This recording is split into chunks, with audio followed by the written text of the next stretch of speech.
आगच्छन्तु सरलरीत्या संस्कृतं सरल पठामः। संस्कृतम के श्रृंखला में आज हम आपके लिए स्पेशली लेकर आए हैं अध्याय 6 और इसका शीर्षक है यशः शरीरम।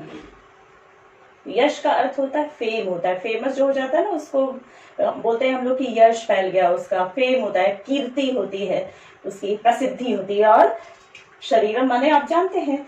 तो ये जो हमारा देह है, ये शरीर है, ये तो एक ना एक दिन जो है नष्ट हो जाता है, लेकिन जो फेम होता है, हमारा कीर्ति होती है, वो बिल्कुल भी नष्ट नहीं होती। तो इसलिए इस अध्याय का नाम रखा गया है यशः शरीरम।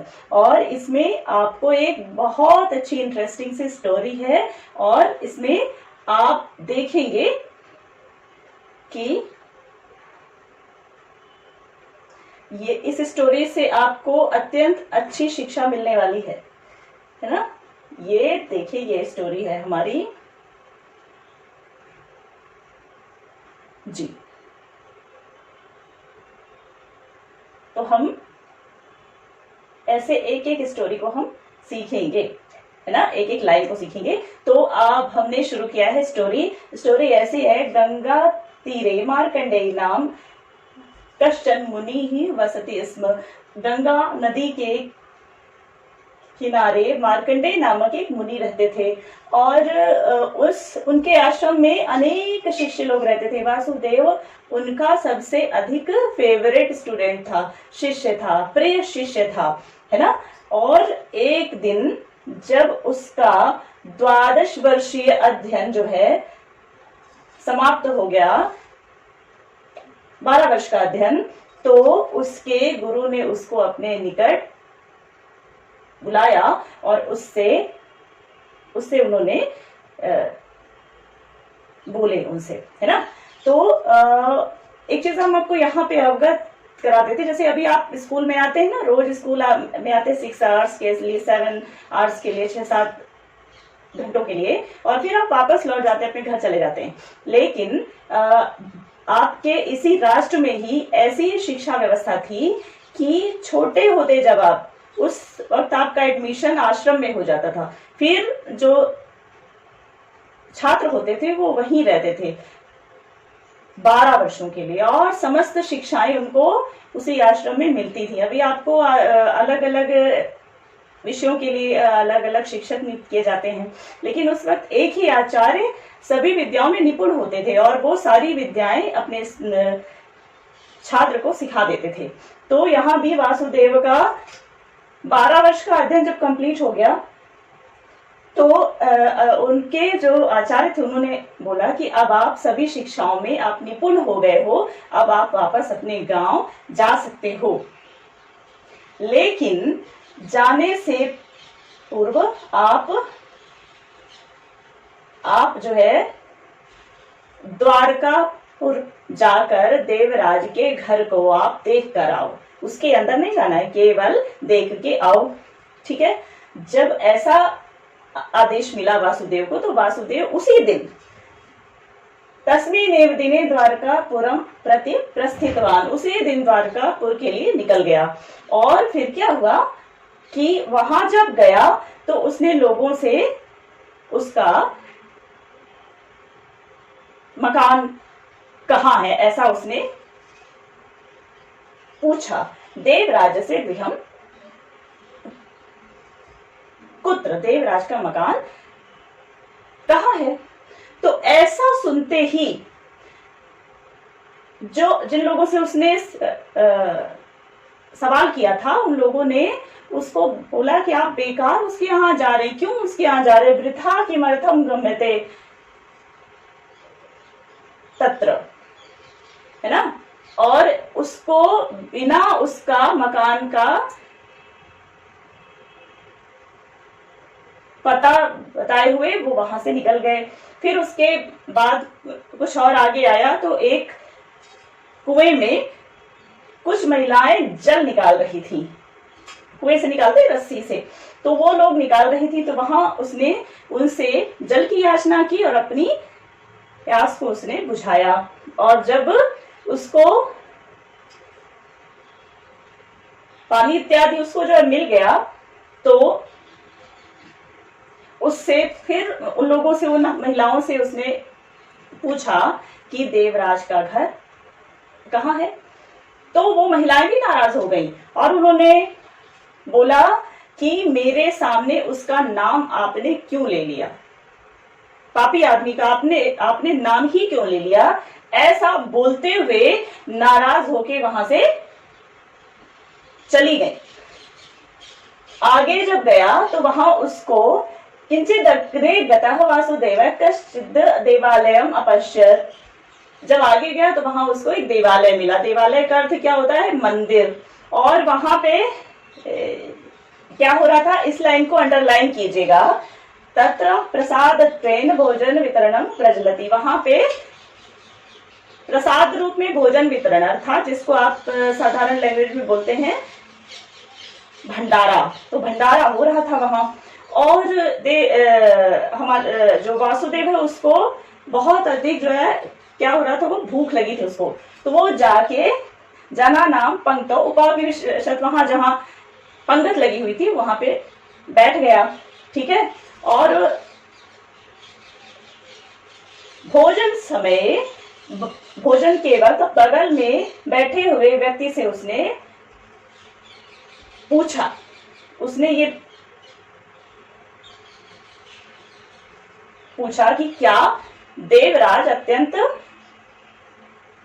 धनवान है क्या, जो लोग उससे इतना अधिक द्वेष रखते हैं, चिढ़ते हैं। जैसे ही उसने ये सवाल किया तो उसके बाजू में जो व्यक्ति था वो भी नाराज हो गया, बोला धिक्कार है आपको, है ना। उसने बोला ठीक भवंतम भोजन समय तस्य पापिनः नाम उच्चारति भवान। उस भोजन के वक्त उसका नाम आपने ले लिया। ऐसा जो है बोलते हुए भोजन छोड़कर वो उठ गया। भोजन छोड़कर वो वहां से उठ गया। ये देखकर परिवेशकाः,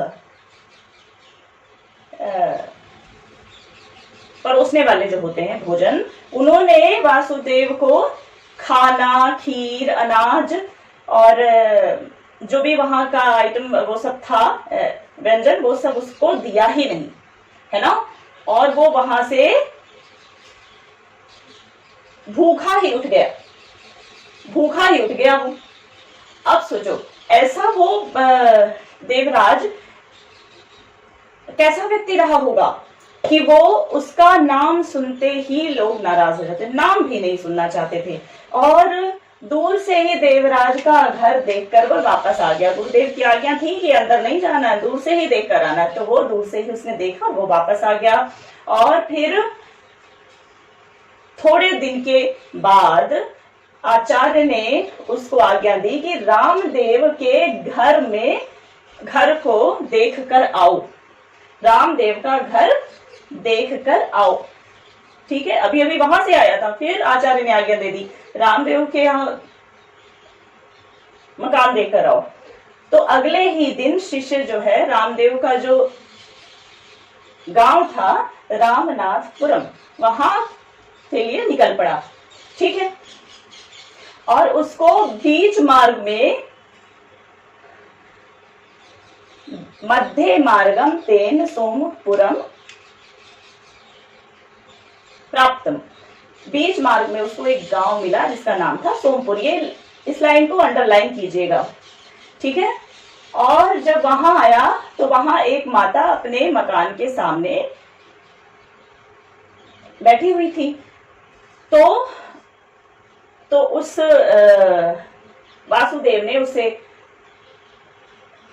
बोला अम्ब किंचित जलम ददातु, माता थोड़ा सा जल मुझको आप दे दीजिए, है ना। तो माता ने उसको जो है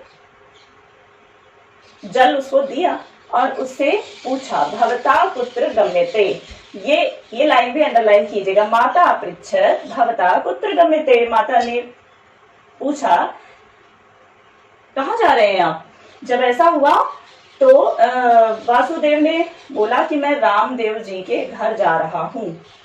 जैसे ही उस माता ने रामदेव का नाम सुना, खुश हो गई एकदम, बोली अहो प्रातः स्मरणीय सह इति उक्त्वा सा माता वासुदेवं सा स्नेहम अंतः नीत्वा भोजनातिकम दत्वा सत्कृतवती। जैसे ही रामदेव का नाम लिया, माता उसको अपने मकान के अंदर ले गई, आराम दिलवाया, भोजन आदि दिया, सत्कार किया, सम्मान किया। ठीक है। और फिर उसके बाद क्या हुआ कि उसके आगे जब वो और आगे वासुदेव गया और उसके गांव में आ गया, रामनाथपुर में आ गया, तो उसने एक व्यक्ति से रामदेव का मकान पूछा। जैसे उसने उसका मकान पूछा, रामदेव से गृह पुत्र, तो ऐसा सुनते ही वो व्यक्ति उसको स्वयं ले गया और उसका रामदेव का घर उसने जो है उसको दिखाया। दूरादेव तत्दृष्ट्वा वासुदेवः गुरुकुलम प्रत्यगच्छत्। दूर से ही रामदेव का घर देखकर वासुदेव वापस आ गया। अब यहाँ पर एक चीज और सीखने वाली है कि आचार्य ने जितना आदेश दिया है उतना ही उसने किया है। तो वासुदेव उतनी अधिक मेहनत किया, वहां तक गया, लेकिन वासुदेव रामदेव के घर के अंदर नहीं गया, क्योंकि आचार्य ने उसको आज्ञा दी थी कि आपको केवल दूर से देखकर आना है। ये जो है सीखने लायक बात है। अब क्या हुआ, दिनद्वयसनन्तरं गुरुः कथयत् वासुदेव भवान इतः स्वगृहं गन्तुम् अर्हति। बोले 2 रोज का आराम मिला वासुदेव को। उसके उपरांत आचार्य ने फिर उसको आदेश दिया, तुम अपने गांव जा सकते हो, लेकिन जाने से पूर्व तुम अब जाकर देवराज और रामदेव से मिलकर आओ, परिचय लेकर आओ उनका, है ना। तो एतत् आदेशं पालयन् वासुदेवः पुनरपि द्वारकापुरं प्राप्य देवराजस्य गृहम् अगच्छत्।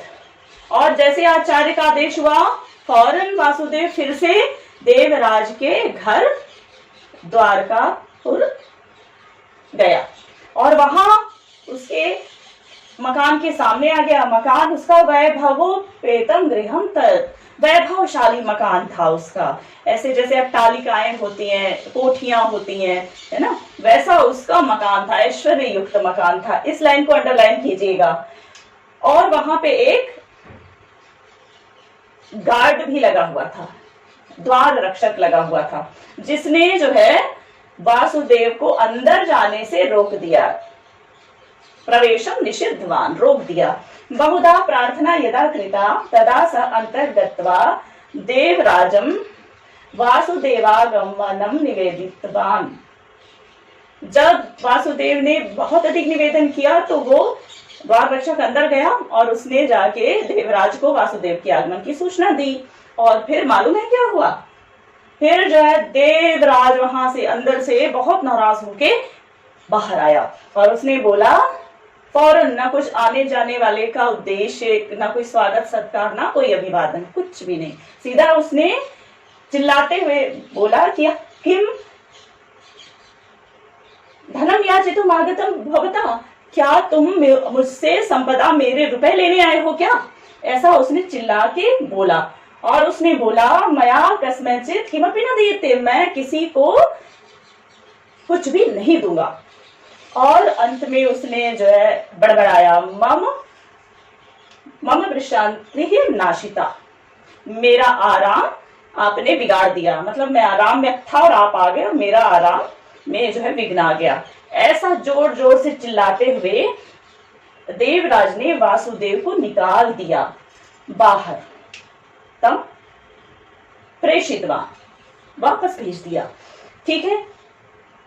ततः वासुदेव रामनाथपुरम प्राप्य रामदेव से गृहम अगच्छत्। उसके बाद वासुदेव रामनाथ जाके और रामदेव के घर गया।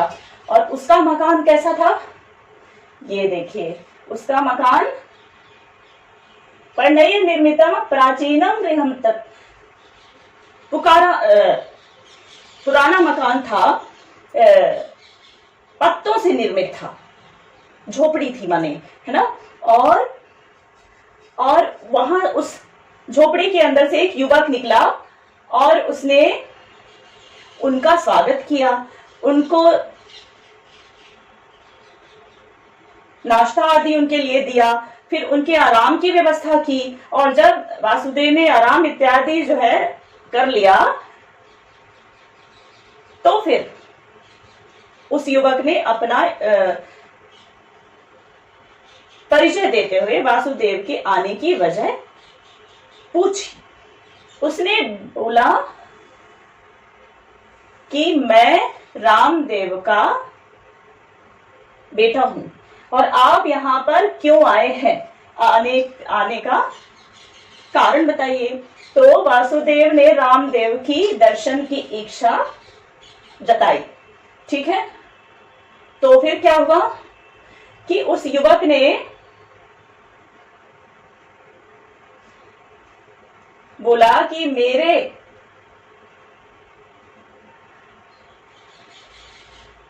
मम पिता 20 वर्षेभ्यः पूर्वमेव दिवंगतः, मेरे पिताजी अर्थात रामदेव 20 वर्ष पूर्व दिवंगत हो गए थे, माने वो एक्सपायर हो चुके थे, उनका देहांत हो चुका था और अब उनकी सिर्फ स्मृतियां ही शेष है, केवल स्मृतियां शेष हैं। और उसने बताया कि वो कितने अच्छे और अत्यंत उदार और समाज हित में हमेशा लगे रहते। उसके उपरांत वासुदेव ने रामदेव द्वारा निर्मित देवालय मतलब क्या होता है, मंदिर हो गया, चिकित्सालय मतलब हॉस्पिटल हो गया, विद्यालय स्कूल हो गया, ग्रंथालय हो गया, लाइब्रेरी है ना, और धर्मशाला है ना, और उद्यान आदि हो गए, पार्क वगैरह, बहुत सारा निर्माण रामदेव द्वारा जो हुआ था उस गांव में, वो सब वासुदेव ने जो है देखा। ठीक है, और फिर क्या हुआ, जब उसने ये देखा तो उसने सोचा कि देवराज जीवित होते हुए भी कोई भी उसका आदर नहीं करता। देवराज जीवति सती अपि कोपी तस्मिन आदरवान न, देवराज जीवित है फिर भी उसका कोई सम्मान नहीं है। लेकिन रामदेव को दिवंगत हुए, उनका निधन हुए 20 वर्ष हो चुके हैं, लेकिन उनको लोग आज भी उतना ही याद करते हैं, रोज याद करते हैं। फिर उसने ये निर्णय लिया, निष्कर्ष ये निकाला कि यह समाज हितम चिंतयति सा मृतोपि जीवति, जो समाज के लिए सोचता है, कुछ योगदान देता है, वो सा मृतोपि जीवति है ना, मर के भी जीता है, यानी अमर रहता है ना। इस लाइन को अंडरलाइन कीजिएगा। और जो अपने लिए जीता, यह स्वार्थ मात्रम चिंतयति, अपने लिए जीता है, वह जीवित होते हुए भी मरे हुए के समान है। स यह स्वार्थ मात्रम चिंतयति स तो जीवन नपि मृता एव, ये भी लाइन अंडरलाइन कीजिएगा। ठीक है, और ऐसा समझते हुए उसने सोचा कि वासुदेव ने ये सोचा कि मैं रामदेव के जीवन का अनुसरण करूंगा। तो ऐसे हमारा ये अध्याय समाप्त हो गया और इसका शीर्षक जो था यशः शरीरम, यानी व्यक्ति ने अगर अच्छे अच्छे कार्य किए हैं तो वो यश रूपी शरीर से अमर हो जाता है। इस अध्याय की शिक्षा ये है कि हमें केवल अपने स्वार्थ के लिए जीना नहीं चाहिए। जो स्वार्थ के लिए जीते हैं वो जीवित होते हुए भी मरे हुए के समान है। लोग उनको ना सम्मान देते, ना आदर देते, ना स्नेह देते, वो अकेला रह जाता है। और जो लोग समाज हित के लिए जीते हैं वो लोग मर के भी अमर रहते हैं। तो हमें इस अध्याय से सीखना है कि हमें अपना जीवन जीते हुए समाज हित के लिए भी जरूर थोड़ा बहुत योगदान जरूर देना चाहिए। इसके साथ ही ये अध्याय समाप्त होता है। मुझे उम्मीद है कि आपने इसको अच्छे से समझा होगा, इससे सीखा होगा और इसकी सीख को आप जीवन में उतारेंगे। इसका अभ्यास आपको अगले वीडियो में मिल जाएगा। अगर आपको अभ्यास चाहिए तो आप अगला वीडियो सर्च कर सकते हैं।